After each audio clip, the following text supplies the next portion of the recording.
I have spent 19 years opening the bodies of the forgotten. Psychiatric deaths rarely make headlines. They arrive quietly, tucked into padded gurneys and accompanied by paperwork that uses soft words to disguise hard failures. Sudden decline, unexpected cardiac arrest, complications of restraint. My work as a psychiatric coroner is to read the truth written in tissue when the living could no longer speak it. Every morning begins the same. I brew a mug of bitter black coffee strong enough to cut the taste of formalin that clings to my hands no matter how hard I scrub. I unlock the leather casebook where I keep handwritten notes beside digital reports. A ritual of ink and permanence in an age of corrupted files. I cue a recording of soft piano etudes.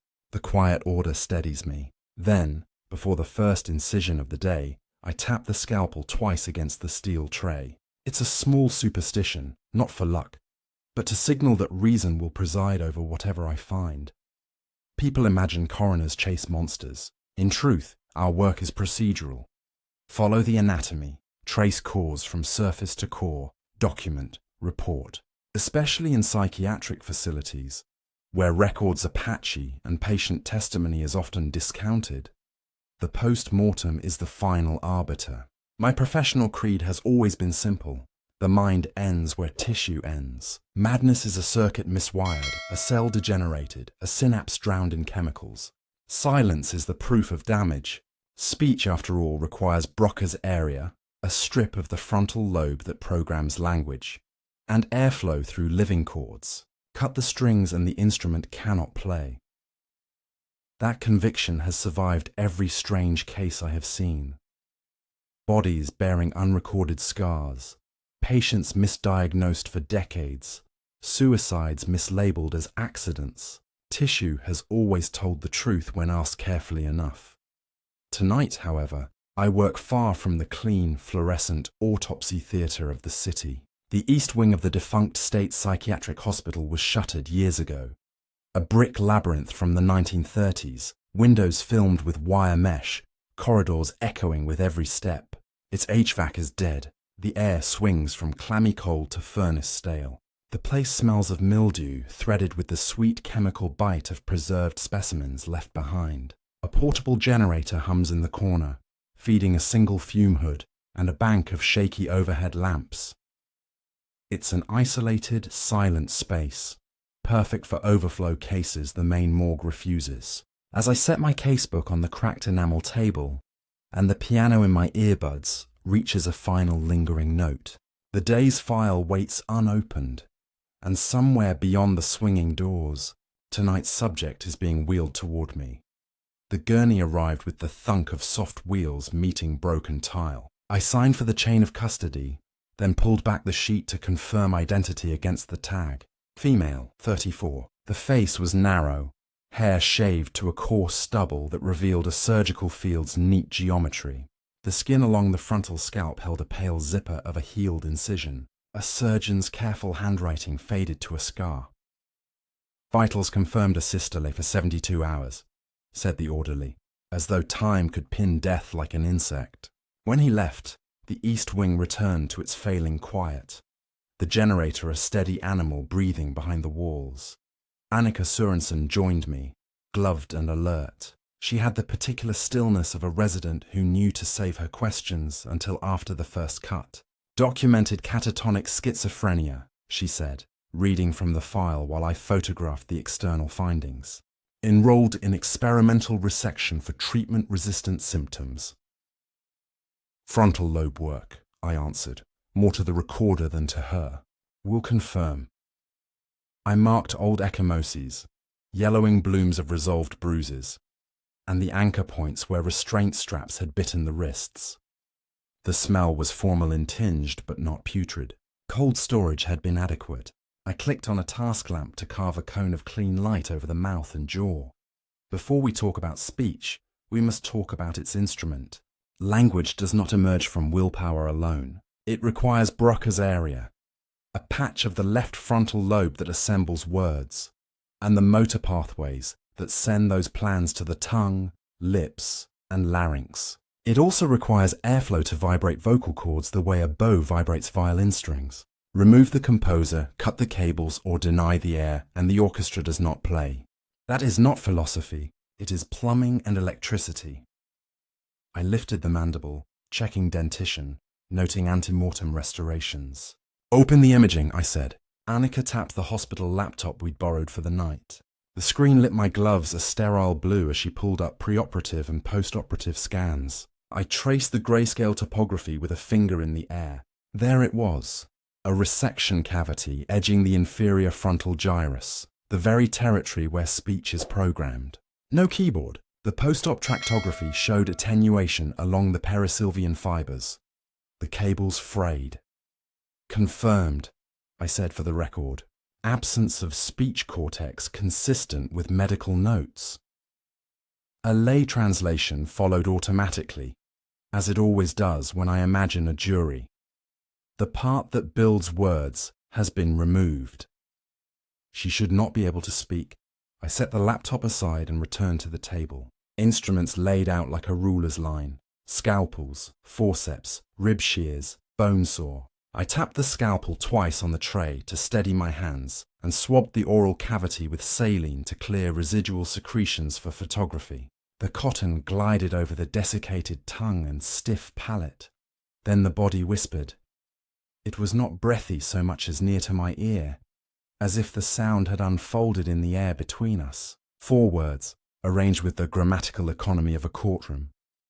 I have something to confess. The swab dropped. The forceps rattled an ugly amplified music against steel. Annika's eyes sharpened to points. We both stared at the mouth. No chest rise, no laryngeal tremor. The tongue lay inert as rubber in summer heat. Did you... she began. I heard it, I said, because denial is a poor instrument in a laboratory. I placed 2 fingers along the laryngeal framework, seeking any reflex or post-mortem spasm. Stone. I leaned close enough to feel the cold radiate from the teeth. Again, I said to the empty room, and hated the way the words sounded like an invitation. Silence.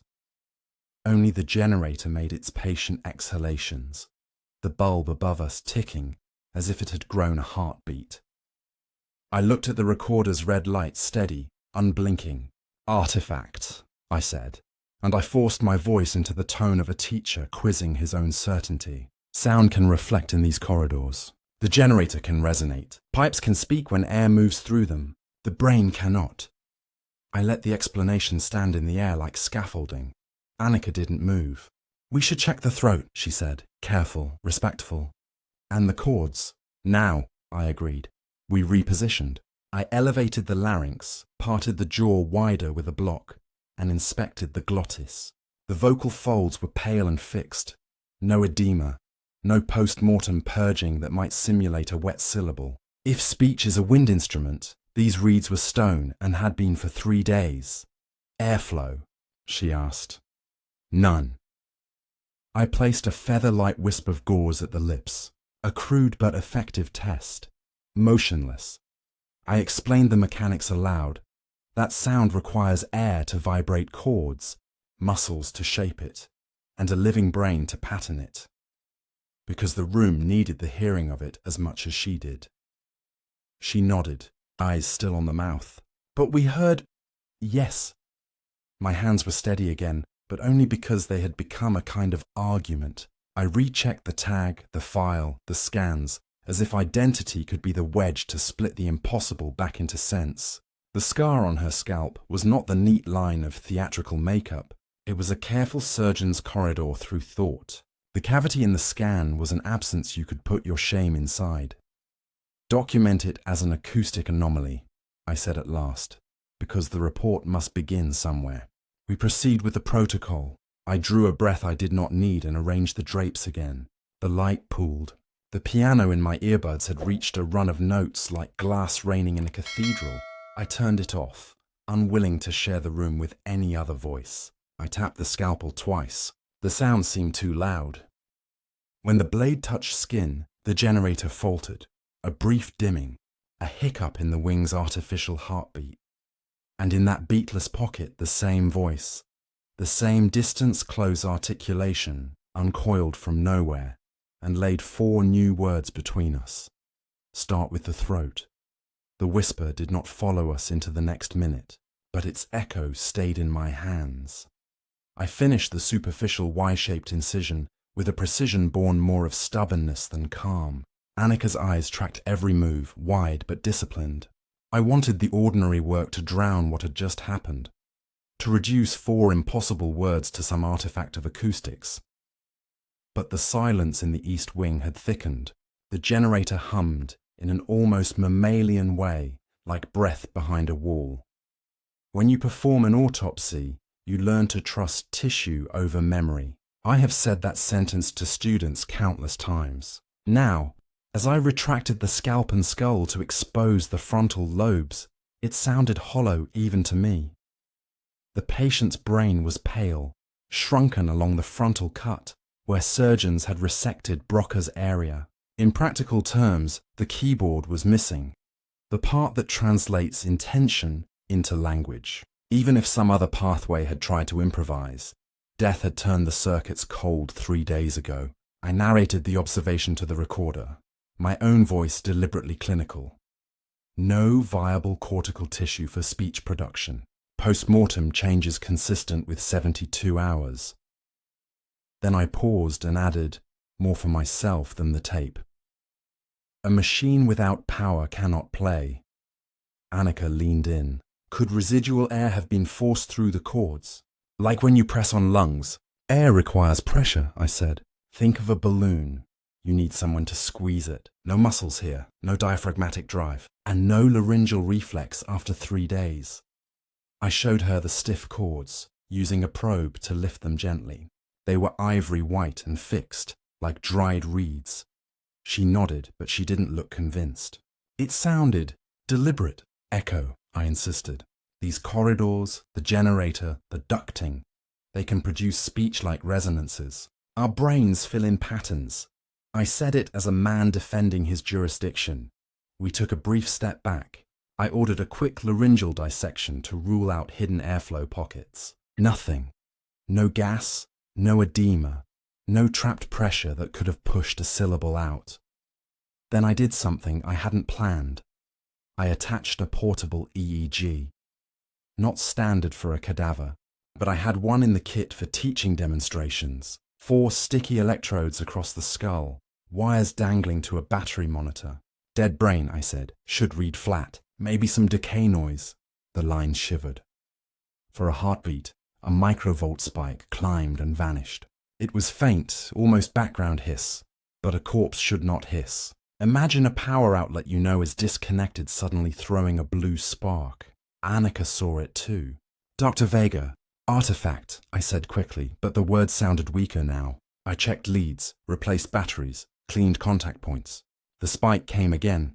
A brief rise, then silence. We both listened to the impossible in the soft static. My belief, the one I had built 19 years on, took a small, dangerous step back. To ground us, I reached for an analogy. Think of a typewriter, I said, forcing a calm tone. The carriage removed, the ribbon cut. We're seeing phantom keystrokes. No paper should be marked. Annika glanced at the laptop. Should we record? Yes, I said, surprising myself. If only to prove what it isn't. She unpacked a small audio recorder, set it near the gurney, red light glowing. We replayed the earlier ambient track, nothing but hum and faint generator rumble, until a layered static emerged, almost too low to notice. We leaned closer. Within it, faint syllables like submerged rocks in a stream. Not the words we had heard, but something longer, more fragmented. Thing, conf, a half-built sentence hiding in the noise. That wasn't there, Liv, Annika whispered. I shook my head. Tape exaggerates frequencies, picks up subsonics. Yet my throat tightened as I spoke. Because subsonics do not conjugate verbs. I found myself staring at the scar on her scalp. That healed line was the boundary between someone who had tried to speak and a system that had cut the wires. We paused for notes. My fountain pen scratched across the page, but the words felt like I was writing underwater. Audio anomaly, unexplained microvoltage, further testing required. Annika broke the silence. There's a theory. Thought forms, lingering intent after death. I looked up sharply. Parapsychology, not science. It's fringe, she admitted. But some argue that intense unspoken intention can persist. Intent doesn't move air, I said. It doesn't contract muscle or fire synapses. I tapped the EEG leads. We're measuring physics. Still, the spikes kept appearing, irregular, small as heart murmurs, but undeniable. Something shifted quietly in me then. 19 years of certainty, of reducing madness to measurable lesions, met a hairline crack. I felt anger rise, not at her suggestion, but at the betrayal of the instruments I trusted. I had built a life on the idea that the dead obey rules. Now the East Wing felt subtly alive, as if the silent patients beyond its closed wards were listening. I stripped the gloves, changed for cleanliness, and forced myself to write a provisional cause. Pending neuropathology, confirmative dissection to follow. The legal scaffolding of my profession. Keep the report neutral until all data are in. Yet I could feel the whisper coiled somewhere in the stale air, waiting. Annika finished taping electrodes and shut down the monitor. What if it speaks again? She asked. Then we'll know it's a repeatable artifact, I said, though my voice betrayed a small tremor. She studied me, not arguing, just registering that tremor. We could monitor overnight. The idea landed like a stone in still water. Overnight, in this failing wing with its breathless dead, my instinct was to decline, to retreat to the safe fluorescent morgue downtown. But protocol and pride pinned me here. Set it up, I said. We'll observe. As she moved to gather equipment, the generator's hum swelled, then dipped as fuel cycled. The lights shivered. I told myself the air simply shifted in the ductwork. But as I turned back to the patient's open skull, pale Giri under cold lamp, I caught my own reflection in the dark enamel tray. Jaw tight, eyes unsteady. For the first time in years, I looked like a man about to trespass into territory his training did not cover. And from somewhere deeper in the hospital, beyond the reach of our lamps, a door clanged shut with a sound too deliberate to be settling metal. We both froze, listening to silence gather itself. That was the moment I knew.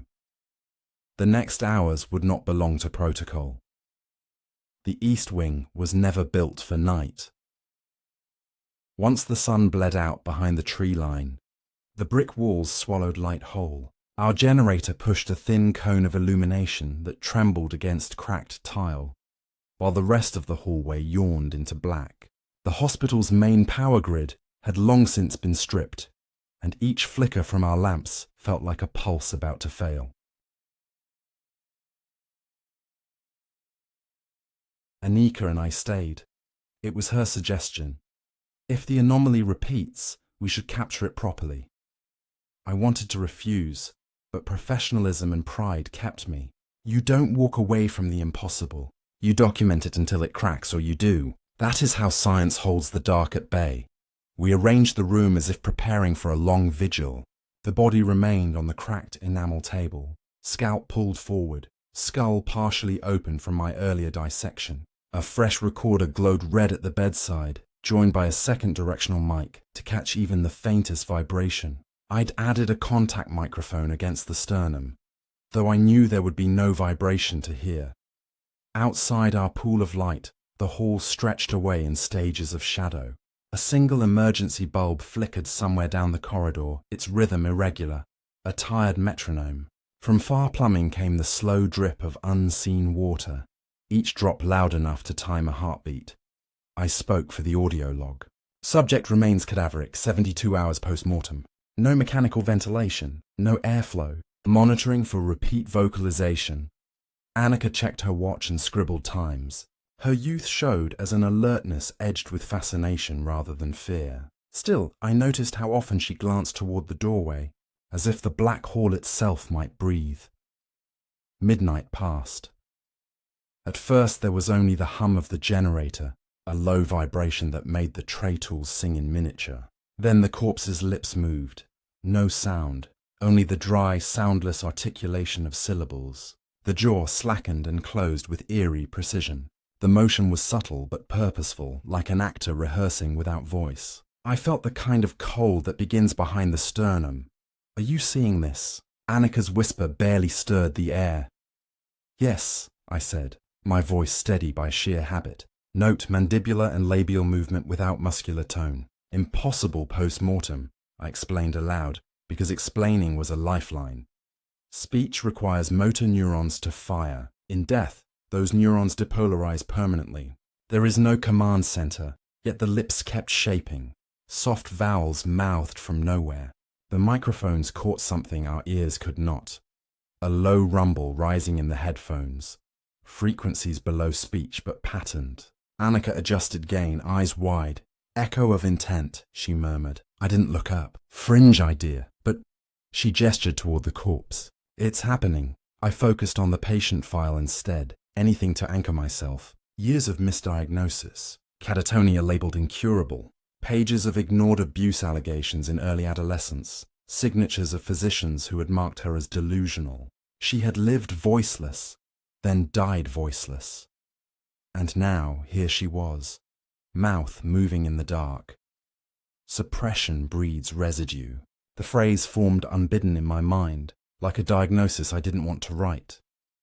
I felt a needle of guilt slip under my ribs. 19 years I'd filed clinical notes on people whose voices never left the ward. How many truths had I reduced to cause of death lines because tissue seemed simpler than testimony? Then the next impossibility arrived.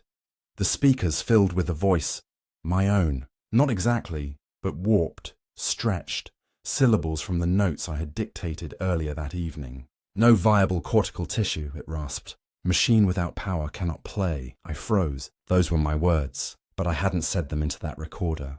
I had spoken them aloud hours ago, and now the dead mouth formed them a beat ahead of the sound. Time felt out of joint. Hearing your own echo before you speak is like seeing your reflection move a moment too early. My scalp prickled. My training had no shelf for this. Annika's hands hovered over the controls. "It's you," she whispered. "It's speaking you." "I haven't spoken," I said, though my voice shook. On the screen, waveforms crawled. Not random static, but shaped into the cadence of sentences. Our monitors, meant for heart and brain, now graphed something closer to intent itself. I tried to reclaim control. "Could be pre-echo from digital delay," I said, though I knew how absurd it sounded. "Recorders sometimes..." "No," she said softly. "Listen." The corpse's lips stilled, then parted once more. This time the sound broke through. Ragged, but audible, almost human. "Tell the truth." The lights stuttered as the generator hiccuped. A gust of stale air swept the room though no door had opened. I caught the chemical scent of formalin mixed with something faintly organic. Breath where there should be none. I wanted to run. Instead, I reached for explanation like a drowning man grabs rope. "Time slippage. Can't exist without consciousness," I muttered. "Pre-echo impossible. We're misinterpreting." But inside, the scaffolding of my creed shivered. The mind ends where tissue ends. What if it doesn't? The recorder clicked as if marking the moment. Annika stared at me, frightened but alive with wonder. "Dr. Vega, this isn't just artifact." I found my hands trembling, the scalpel still between my fingers, though there was nothing left to cut. The darkness beyond our lamps felt occupied now, patient and listening. Somewhere in that black corridor, a sound travelled. Metal striking metal, deliberate, like a far-off key turning. The corpse did not move again, but the message hung thick in the air. Truth waiting to be spoken, and not caring who's alive enough to say it. I ended the log because I couldn't bear to narrate what had just happened. My voice would betray too much. Instead, I turned off the mic, pushed the recorder toward Annika, and said the only procedural words left to me. "We keep watch." But even as I said it, I knew the night had turned.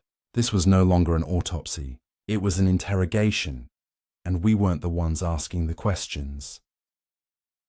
The night thinned until it felt like the East Wing existed outside time. Our lamps cast small islands of light on the enamel table, leaving the surrounding hall a black sea. I had meant to keep watch like a scientist, but each hour scraped pieces off my certainty. At 03:17, Annika broke the silence. If it's going to happen again, we should try to speak to it. I wanted to object. You don't converse with anomalies. You document them. But the whisper, "tell the truth," had wormed itself under my professional shell. Fine, I said finally. We keep it simple. Name, cause, intent. We set up everything we had. Directional mics, the contact sensor on the sternum, a second EEG, even though I knew we were measuring a dead circuit. The body lay open, frontal lobes pale and collapsed, scalp peeled forward. Death is usually mute. It was obscene to expect answers. I tapped the scalpel twice, not to cut, but because habit is the last thread when belief frays. Then I leaned toward the slack mouth. "Identify yourself," I said, voice controlled but dry. "State your condition." I tried again, clinging to procedure. "What do you want?" "Confess." "Confess what?" My voice cracked. A human sound in a room meant for science.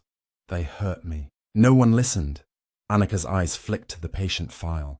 "The abuse claims," she murmured. "Dates?" I asked the voice absurdly. "Early. Before. Ward." The sound deepened, as if more than one throat was speaking now. Static layered with faint cries.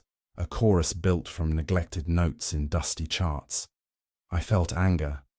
Not at the thing, but at myself. How many times had I written natural causes or complications of restraint, without asking if the silence was enforced? I stepped back, tried to analyze. "We are detecting an organized acoustic output without airflow," I said for the record, though my tone trembled. "Some form of residual neural field?" "No precedent," Annika shook her head. "It's feeding on what wasn't said." The corpse twitched then, a small arch, muscles moving long after cellular death should have locked them. Its mouth opened wider than anatomy prefers, jaw cracking faintly. Biological impossibility. After 3 days, rigor mortis has set and passed. Muscles desiccate, cannot articulate, yet here it was, shaping airless confession. The voice shifted timbre. Now it spoke in my tone. No viable cortical tissue. "Machine without power cannot play," I recoiled. It was quoting me. And then it kept going. Words I had thought but never spoken aloud. Signed out deaths to keep reports clean. Ignored please. Easier. My throat constricted. Reflexively I swallowed, but the act felt hijacked, not mine. The sensation was terrifying. As if another hand had reached into my nervous system. Annika leaned forward, horrified. "Dr. Vega?" I couldn't answer. My own larynx tightened. An urge to speak rose unbidden, primal. I fought it, jaw clenched, but syllables tried to force their way out. This is not a haunting, I thought. It's signal capture. A black box flight recorder playing every suppressed scream. And now it had found a fresh microphone. Me. I grabbed the tray's edge for grounding. "Stop!" I croaked, but the sound wasn't wholly mine. The timbre had an undertone, a doubled echo. The thing was using my voice. Annika moved toward the generator controls, panicked. "We should shut everything." "No," I snapped, then gasped because the shout wasn't pure either. It carried a rasping second layer. If we cut power, we lose evidence. But inside, a deeper war raged. 19 years of protocol against one undeniable event. Truth, preserved beyond synapse. My professional identity buckled. I had believed silence meant end. It didn't. It only waited. The EEG spiked. Tall, jagged waves on a dead brain. Impossible. I explained out loud, because that was the only way to stay sane.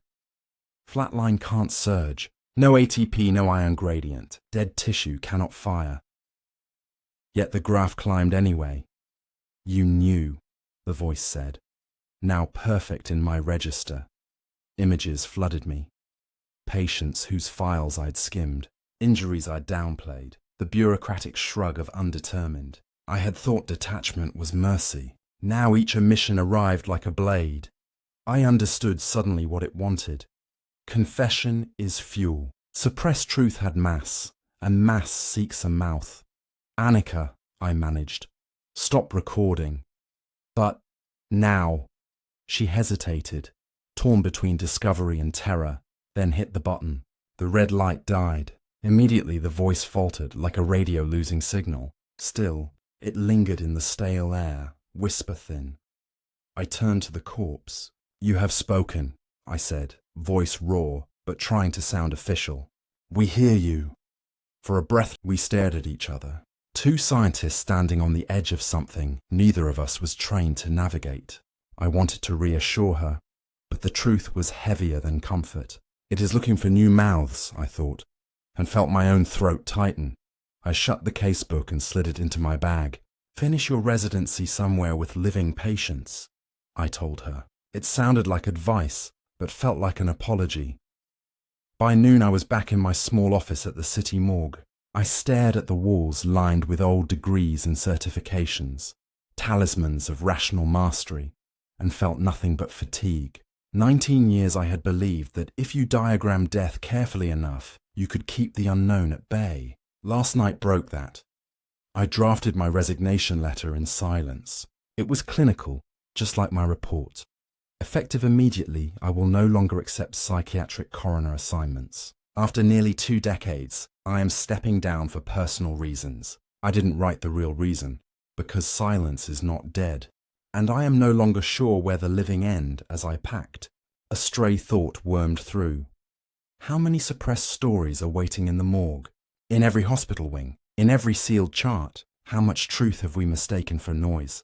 Before leaving, I stopped by the resident's bullpen to find Annika. She was hunched over her laptop, headphones on, scrubbing through last night's audio. Her face was pale and damp with sweat. She didn't see me at first. I tapped the doorframe. Annika, she jumped, pulled the headphones off. It's saying new things, she whispered. Not just what we heard. I didn't ask what. I didn't want to know. Be careful, I said instead. You're quitting. Yes. She opened her mouth to protest but found no words. Finally she just nodded. We understood each other in the way soldiers might after an unwinnable battle.